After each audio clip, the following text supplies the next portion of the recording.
Good morning, everyone.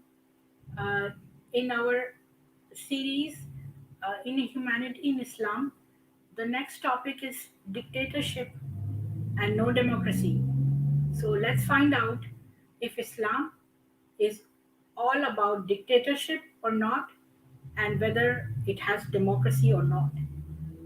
So again, I will follow the same pattern. I will see the verses from Quran or Hadith, what they say about democracy or dictatorship, and whether Muhammad was a dictator or whether he practiced democracy.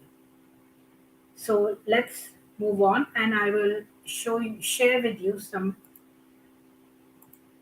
verses.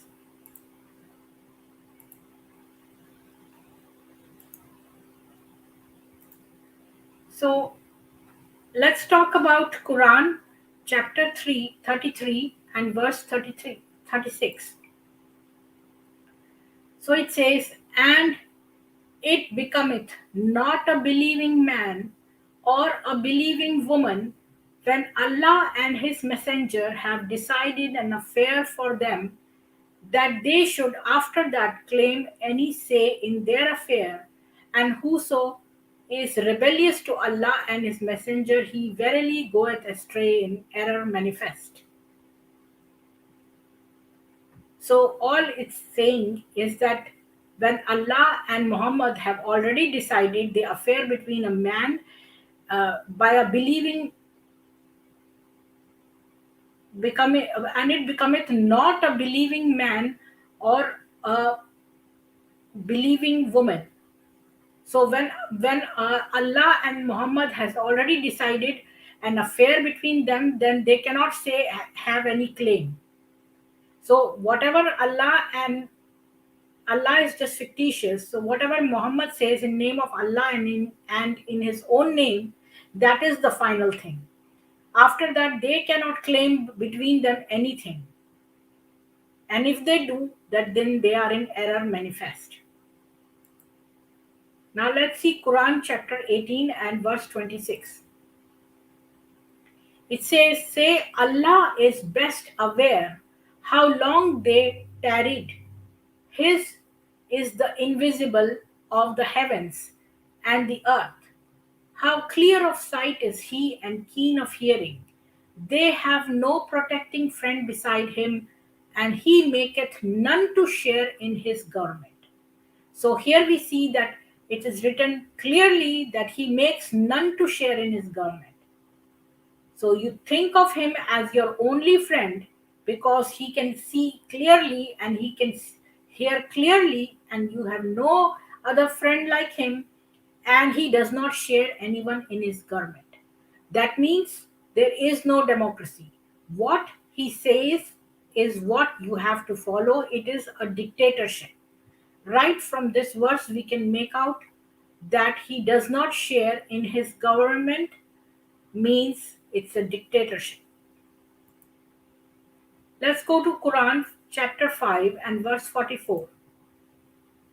Here it says, lo, we did reveal the Torah, wherein is guidance and a light, by which the prophets who surrendered unto Allah judged the Jews, and the rabbis and the priests judged by such of Allah's scriptures as they were bidden to observe, and thereunto were they witnesses. So fear not mankind, but fear me, and my revelations for a little gain. Whoso judgeth not by that which Allah hath revealed, such are disbelievers. So in this verse, he's saying that do not believe anything else, but just fear me, nothing in the mankind. Do not fear any other person, but just fear me. I am the only person to be feared. And my revelations for a little gain. And if you are a disbeliever, you will not, if you judge by anything other than what Allah has said, that means you are a disbeliever. So fear only Allah. So this way, Muhammad, in the name of Allah, is trying to inculcate fear in all the Muslims. So his government will not share with anything. His is the final word. He is the only one that you have to fear. Quran chapter 4 and verse 141. Those who wait upon occasion in regard to you, and if a victory cometh unto you from Allah, say, are we not with you? And if the disbelievers meet with the success, had we not the mastery of you, and did we not protect you from the believers? Allah will judge between you and the day of resurrection, and Allah will not give the disbelievers any way of success against the believers. So here, this is a very strategic strategy which is being advised by Muhammad in the name of Allah. He is advising the Muslims.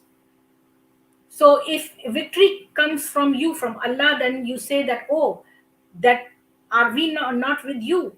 If suppose the Muslims win, then you tell them that, see, Allah was with you. That's why you won. But if the disbelievers win, then you say, see, we protected you from the believers. So this is the way that you uh, make good both ways. And but after you die on the day of resurrection, that time you will always have success against the disbelievers. That time, now if the Muslims, this strategy is formed because the Muslims will say, oh my God, he's a disbeliever but he won in the battle. So to counter him round, you say, oh, to the disbelievers you will say, oh, we protected you against the believers.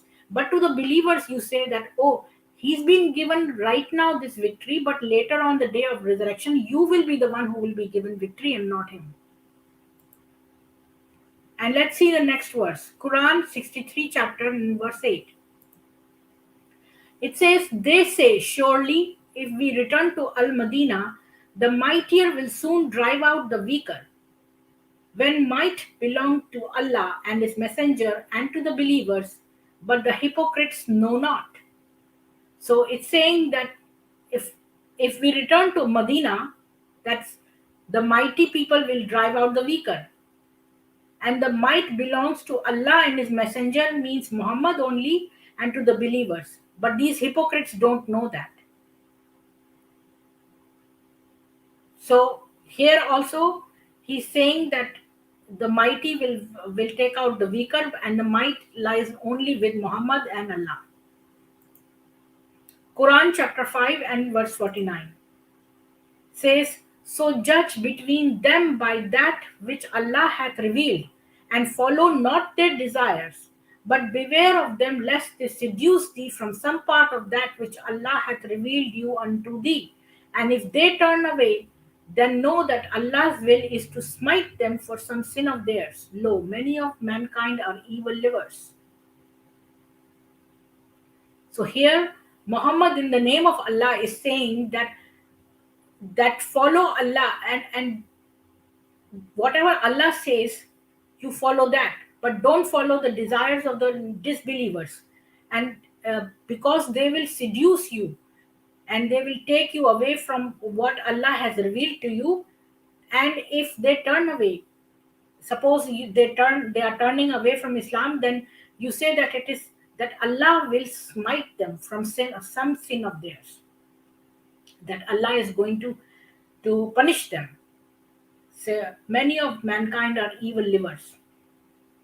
Here again we see the dictatorship of this Allah, the fictitious character which Muhammad invented to terrorize the Muslims and the non-Muslims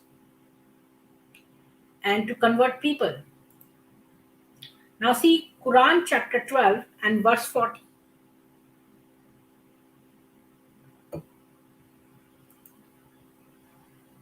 Those whom ye worship beside him are but names which ye have named, ye and your fathers. Allah hath revealed no sanction for them. The decision rests with Allah only. who hath commanded you that ye worship none save him? This is the right religion, but most men know not. So here, Muhammad, in the name of Allah, is saying that why are you worshipping other people? Like other idols and other what your forefathers have told you to worship these things, but you are worshipping them. But Allah has not sanctioned them. So do not worship anything other than Allah. That other than this Islamic God, all other gods are false, and that you have to worship only Him and only Him. And He is the only right religion. But most men don't know that. So here, my I come to this end of this dictatorship verses, which suggests that Allah, the fictitious God of Muhammad, is a dictator. One has to only worship Allah, which means whatever Muhammad says in the name of Allah, you have to abide by that. It is their way or the highway, or be killed. And different strategies, just fear Muhammad, fear Allah, and do whatever Muhammad says in the name of Allah. So, this is a dictator God, and he does not share in his government anybody. He cannot tolerate other gods, other idols, or any other faith other than him. His is the only right religion, and he is the only right God, and all else, this Allah will smite them, if not here, then after, on the day of resurrection. These people will all die, and they will be punished heavily. So, I hope you like, share, and subscribe to my videos. And for supporting me, you have to convey this information to at least two more people. I hope you have a nice day. Thanks for watching.